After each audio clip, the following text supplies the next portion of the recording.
आता 2 महिने झाले मी या ज्या कमानी लावल्यात आपण पण होतात. 2 महिन्यापूर्वी सांगितल्या कमानी काढा. आता पावसाळा सुरू झालेला आहे. काल बघितलं आपण सुसाटाचा पाऊस सुरू होता. वादळ वारा या पाम बीचवर असतात. तसेही रोज अपघात होत असतात. असे अपघात होत असताना फक्त त्यांनी ते एलईडी काढली.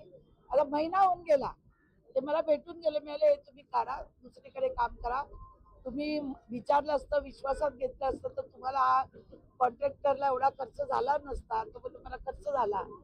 ज्यांना ज्यांना कोणी आला त्यांनी मदत केली असेल, काय केली असेल.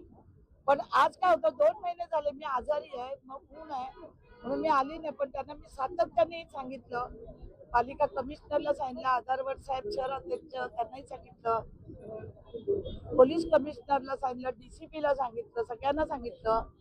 पण त्या लोकांनी सगळ्यांनी मला गृहीत धरलेलं आहे की मंदाताई अजून बोलत नाही, म्हणजे मंदाताई पण मॅनेज झाली की काय, असं सगळ्यांना भ्रम झाला आणि पत्रकारांना सगळ्यात जास्त आला.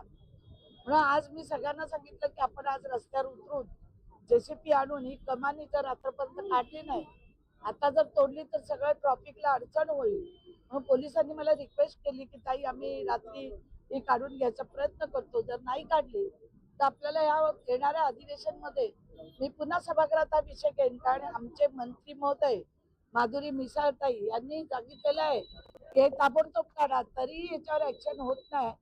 तर कोणाचा वरदस्त आहे, कुठला नेता यांच्या पाठीशी आहे या कॉन्ट्रॅक्टरच्या, ते लोकांना एकदा कळून जाईल. लोकांच्या जीवाशी खेळ आहेत. ही आमची गावं आहे, सालचोळा आहे, करावा आहे. इथली लोक रोज खाडीत ये जा करतात. आता पावसाळ्यामध्ये पण खाड्यामध्ये छोटी छोटी मच्छी आणायला जातात. एखादा अपघात झाल्यानंतर आपण हे काढणार का?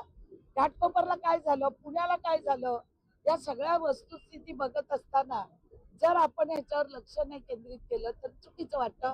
आणि म्हणून आज आम्ही सगळे कार्यकर्ते घेऊन भारतीय जनता पार्टीचे आम्ही आज कमानी काढायला इथे आलेलो. त्यांचं पोलीस कमिशनर बदलण्याचं स्वप्न कधीच पूर्ण होणार नाही. हेच पोलीस कमिशनर राहणार आहेत. त्यांना वाढीव मुदत माननीय राज्याचे मुख्यमंत्री देवेंद्र फडणवीस साहेब यांनी दिलेला आहे. जरी कमानी निघत नसेल तर येणाऱ्या आता उद्याच्या अधिवेशनात हा परत प्रश्न उपस्थित केला जाईल आणि अधिकारी वर्ग काय करतो, एका लोकांच्या जीवाशी खेळायचा. आज पाम बीचवर आपण बघता केवढे अपघात होतात आणि हा अपघात झाला तर घाटकोपरची आठवण. मी तर म्हणते जो कोणी कॉन्ट्रॅक्टर असेल, उद्या जर अपघात झाला तर हे सगळे अधिकारी यांना ब्लॅकलिस्टला टाकून यांच्यावर मनुष्यवधाचा गुन्हा आणि कॉन्ट्रॅक्टरवर आणि जे कोणी राजकीय लोक असतील, जे पाठिंबा देत असतील त्यांच्यावर पण मनुष्यवधाचा गुन्हा टाकला जाईल. त्यासाठी लवकरात लवकर ही कमानी काढावी अशी मी सगळ्यांना आज कमिशनर, पालिका कमिशनर डॉक्टर कैलास शिंदे, आमचे CP कमिशनर मिलिंद भारदे यांच्याशी बोलूनच मी इकडे आलेले आहे.